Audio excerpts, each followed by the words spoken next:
घर चाहे छोटा हो चाहे बड़ा हो, इसको संभालती एक औरत है। चाहे वह अपने घर के कामों को 1 घंटे में कर ले और चाहे वही काम सारा दिन लगा के करे, घर के काम कभी भी ख़त्म नहीं होते। जैसे हम करके रात को सारे काम कंप्लीट करके सोते हैं, सुबह सारे काम वैसे ही हमें दोबारा मिल जाते हैं। इसको करने के लिए आपने कुछ इस तरह से करना है, एक मैनेजमेंट अपने अंदर अपनानी है जो आपके काम करने का तरीका बदल दे, आपको बदल दे। इस तरह से आपका घर भी मैनेज रहेगा और आप भी माशाल्लाह से मैनेज रहेंगी। मसलन जैसे एक हॉस्पिटल में मैनेजमेंट होती है, वही हॉस्पिटल को चलाती है। और देखें हर चीज़, कितने लोग होते हैं, करोड़ों में डॉक्टर होते हैं, पेशेंट्स आते हैं।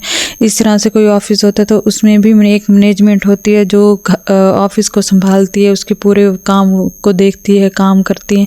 तो इसी तरह एक जो औरत होती है ना, अपने घर की एक मैनेजर होती है और वही अपने घर के तमाम काम इजीली आसानी से कर सकती है। तो आज इसी टॉपिक में आपसे बात करूंगी, तो वीडियो को आपने फुल एंड तक देखना है, तभी आपको समझ लगेगी। और साथ ही साथ आपके साथ मैं अपनी डेली रूटीन भी शेयर करूंगी कि किस तरह से मैं अपने घर को मैनेज करती हूं और किस तरह से मैं अपने लिए टाइम निकालती हूं, जिससे मेरी ज़िंदगी बहुत ईजी और आसान हो चुकी है। बिस्मिल्लाहिर्रहमानिर्रहीम, अस्सलाम वालेकुम, welcome to back another vlog. कैसे हैं आप सब लोग? अल्हम्दुलिल्लाह मैं भी ठीक ठाक खैर खैरियत। अच्छा, एक औरत चाहे ना तो मुश्किल से मुश्किल हालात में भी खुद को संभाल लेती है, और घर के कामों की टेंशन अगर लेती रहे तो फिर तो बाकी टेंशनें जो है ना वो तो फिर छोड़ ही दें। क्योंकि हम औरतों को ना घर की सफाई सुथराई जिनको आदत होती है ना, तो उनको बहुत टेंशन होती है कि हमारा घर एट अ टाइम सुबह से लेकर शाम तक नीट एंड क्लीन रहे।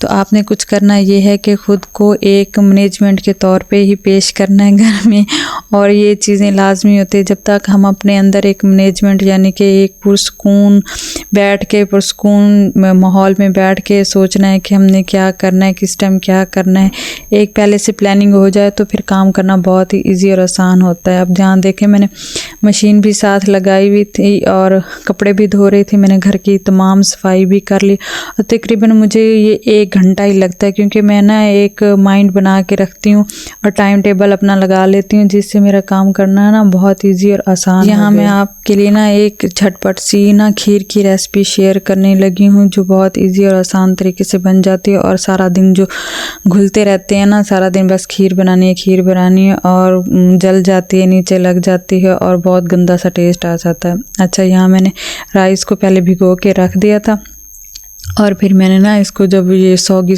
से यानी कि सॉफ्ट हो गया था, तो मैंने इसे ना ग्राइंडर में ग्राइंड कर लिया, बिल्कुल बारीक से, यानी कि इसे ग्राइंड कर लिया। फिर मैंने इसमें थोड़ा सा पानी ऐड किया। पानी ऐड करने के बाद मैंने इसे थोड़ा सा पका लेना है, यानी कि जो इसका चावल का कच्चा पान है ना वो ख़त्म हो जाए। जब चावलों का कच्चा पान ख़त्म हो जाएगा तो मैं फिर इसमें ना दूध ऐड कर दूँगी। अच्छा, ये बर्तन ना मुझे छोटा लग रहा था, जब मैं दम पे रखूँगी ना, जैसे चावल फूलेगा तो ये पूरा ना इसमें भर गया था। फिर मैंने ना थोड़ा सा बड़ा बर्तन लिया था, क्योंकि कहते हैं कि बड़े बर्तन में चीज़ खुली पकती है तो खाने में भी बरकत आती है। अच्छा जी, आपने करना है कुछ ये है कि जितनी कोशिश किया करें, अर्ली मॉर्निंग उठने की कोशिश किया करें। जितनी हम जल्दी उठते हैं, नमाज़ पढ़ते हैं, कुरान पढ़ते हैं, तो हमारे काम का जो होता है ना एक तौर तरीका, वो बहुत अच्छा हो जाता है, हमें सुकून मिलता है। अच्छा, उसके बाद आपने करना है, अगर कपड़े धोने हैं, सर्दियों में तो वैसे दूसरे तीसरे दिन ही मशीन लग जाती है, आजकल का वो दौर नहीं है। पहले वो माएँ थी जो पहले हाथों से धोया करती थी। अब तो छोटे से छोटे घर में, चाहे मिडिल क्लास घर है, चाहे बिल्कुल मिडिल क्लास भी नहीं है, तो उनके घर भी वाशिंग मशीन लाजमी होती है। अच्छा, मशीन पे कपड़े तो धुलते रहते हैं, आप नाश्ता बना लें, इतने में कपड़े धुल जाएंगे, या साथ साथ आप दूसरा काम करें। मैं तो ऐसे करती हूँ कि मशीन लगा लेती हूँ और साथ में नाश्ता जो बनाना वो बना लेती हूँ। मेरी बेटी भी तब तक स्कूल चली जाती है।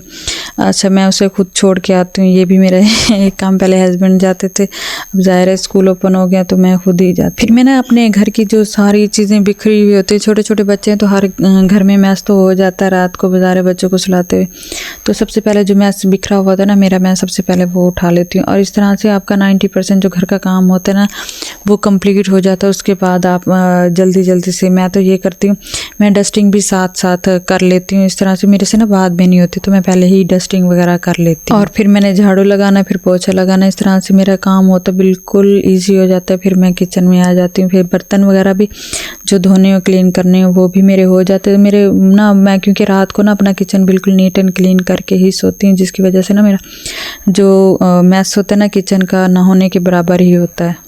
और साथ में यहाँ हम बना रहे हैं मज़ेदार आलू के राइस। मुश्किल को आसानी यानी कि जितना भी मुश्किल वक्त हो ना, हम उसको आसान जितना बनाने की कोशिश करेंगे उतना ही आसान हो। चाहे घर के काम हो, चाहे बाहर के काम हो, चाहे आपके घर में मेड हो, मेड से भी तभी सफाई अच्छी होती है, तभी घर साफ़ सुथरा होता है जब आप उसके साथ लगेंगी, आप उसको समझाएंगी, आप उसके सर पे चढ़ के खड़ी हो, तभी वो काम अच्छा करती है। अदरवाइज़ तो वो भी बस चल सो चल ऐसे ही होता है। जो जिनके साथ ऐसा होता है उन्होंने मुझे कमेंट में ज़रूर बताना है कि आपकी मेड कितनी अच्छी सफाई करती है। अच्छा, मेरा ये है कि जब तक मैं अपने हाथ से काम ना कर लूँ तो मुझे तसल्ली भी नहीं होती कि मेरा काम साफ़ सुथरा है कि नहीं। तो मेरी बहनें कोशिश किया करें, जैसे अब रमज़ान आ रहा है तो थोड़ी थोड़ी ना अपनी किसी न किसी चीज़ की ना डीप क्लीनिंग वगैरह कर लिया करें। माशाल्लाह से मैंने अभी वाइट वॉश करवाया तो मेरा घर अभी साफ़ सुथरा है, तो मुझे ज़्यादा इतनी गहराई से सफाई करने की तो ज़रूरत नहीं पड़ी।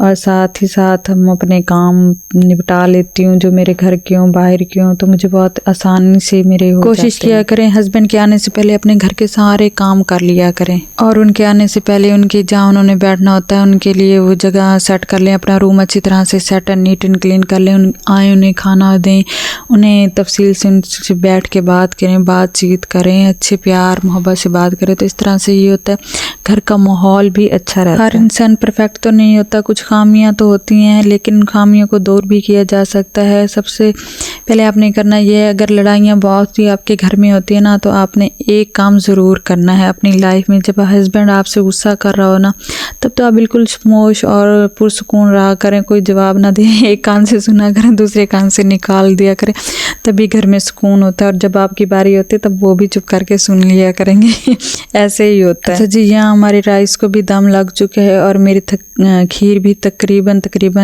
बन के तैयार हो चुकी है। अच्छा, यहाँ ना मैंने इसमें चीनी 1 कप ऐड किया था, लेकिन बाद में मुझे कम लगी। जब मैंने टेस्ट किया ना कम लगी, फिर मैंने ना इसमें उस टाइम तक ना मेरी खीर थोड़ी सी ठंडी हो गई। इसका भी फिर मैंने एक जुगाड़ लगाया। मैंने ना उस टाइम बच्चों के पास फ़ोन था तो मैं वीडियो शूट करना भूल गई थी, तो मैंने फटाफट से राइस लिया, राइस का क्रम्बल किया और उसके बाद मैंने ना ये खीर में ऐड कर दिया। तो माशाल्लाह से मेरा जो मीठा था ना बिल्कुल सेट रहा। और यहाँ मेरे भांजे और भतीजे की बर्थडे थी, उनकी एक ही यानी कि 5-5 दिन के सेपरेट वक्फे से ना उनकी बर्थडे होती है। तो कोशिश हमारे घर वालों की यही होती है कि सेम टाइम पे सेम वक्त की जाए।